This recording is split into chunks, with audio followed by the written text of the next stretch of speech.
antecedentes à Itália têm uma história vasta e rica. Na antiguidade, nessa região, surgiu o Império Romano, um dos mais conhecidos da história. No século V, o Império Romano foi destruído por povos germânicos que viviam além das fronteiras do Império, denominados bárbaros. Ali, formaram vários reinos, que, mais tarde, tornaram-se autônomos. No século XIX, os países europeus reuniram-se em Viena para decidir os rumos da Europa pós-Napoleão. Parte da Península Itálica ficou sob o domínio austríaco, as regiões da Lombardia e de Veneza, e sob o domínio francês, ao sul, o Reino das Duas Sicílias. Observe o mapa acima. No início, os nacionalistas italianos ficaram descontentes com as resoluções do Congresso de Viena, razão pela qual passaram a exigir a expulsão estrangeira e unificação nacional. E apoiado por estudantes, intelectuais e pela pequena burguesia, o republicano Giuseppe Mazzini fundou uma sociedade secreta chamada Jovem Itália para lutar pela unificação política e pela proclamação da República.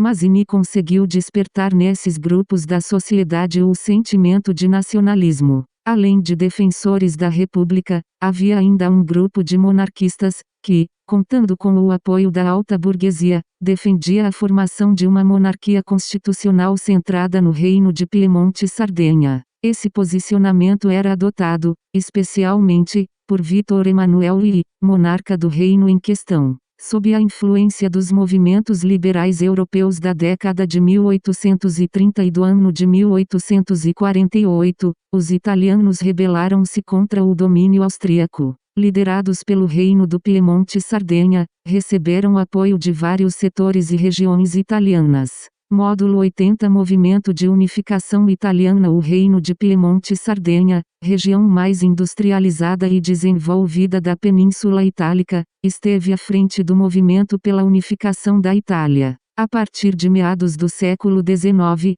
a industrialização já havia se expandido pela Europa. Nesse contexto, a burguesia industrial piemontesa viu a necessidade de formar mercado consumidor nacional para escoar sua produção. Entretanto, a Itália, dividida em vários reinos, tinha várias barreiras aduaneiras e moedas diferentes, o que dificultava o desenvolvimento industrial. Os piemonteses conseguiram o apoio do imperador da França, Napoleão III, em uma guerra contra a Áustria, em 1859. Em troca de seu apoio, a França exigiu os territórios de Nice e Savoia. Embora tenham vencido a Áustria na conquista de territórios ao norte, os piemonteses logo perderam o apoio francês, principalmente em razão da reação de franceses católicos e do Papa. Pois parte dos territórios da Península Itálica pertencia à Igreja, os estados da Igreja. Paralelamente, a luta pela unificação desenrolava-se no sul, destacando-se Giuseppe Garibaldi, que havia lutado na Revolução Farroupilha no Brasil e retornado à Europa. Juntamente com um grupo de voluntários a serviço da unificação italiana, Garibaldi formou o Exército dos Camisas Vermelhas, com ampla participação popular, conseguindo tomar da França os territórios das Duas Sicílias. Em 1860, o rei de Piemonte, Vítor Emanuel I, foi aclamado rei e, no ano seguinte, foi proclamado o nascimento do Reino da Itália. Entretanto, ainda faltavam territórios a serem incorporados ao novo reino. A conquista do Reino Lombardo-Vêneto, onde se localiza Veneza, que estava em poder dos austríacos, foi realizada a Guerra Austro-Prussiana. A Itália apoiou a Prússia contra a Áustria, graças que, derrotada, entregou Veneza aos italianos. Na região de Roma, iniciou-se a chamada Questão Romana. Os ditos estados pontifícios,